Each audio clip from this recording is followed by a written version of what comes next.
Projekat obrazovanja za prava deteta traje 9 godina.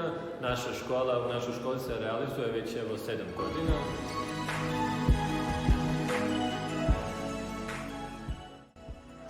Šta mislite o projektu OPD? Projekat obrazovanja za prava deteta je izuzetno koristan kako za samu školu Svetozar Marković, tako i za učenike ove škole. Naime, do skoro učenici nisu imali prilike da uče o pravima deteta i to je nešto što je ovaj projekat uspeo da integriše i u nastavu i u vannastavne aktivnosti u ovoj školi.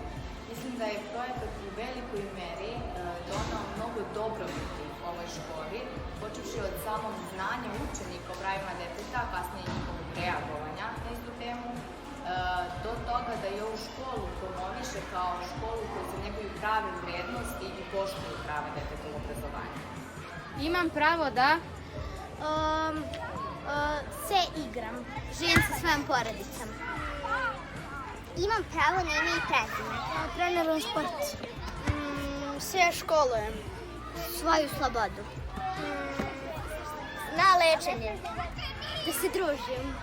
Imam pravo na versko opredeljenje.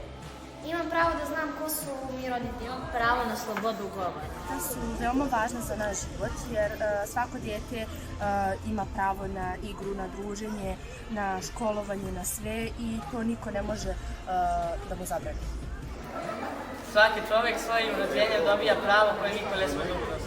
Pa dečja prava su bitna zato što da bi deca imala ime, ima pravo na društvo, na igru, jer bez njih ne bi imala slobodu i ne bi imala, da kažem, detinjstvo.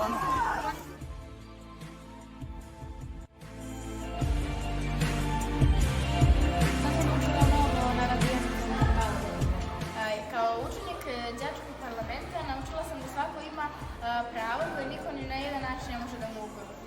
Na radionicama za obrazovanje za prava deteta naučili smo broj novih stvari koji su nam bitni da znamo koja sve deca imaju prava, da imaju pravo da se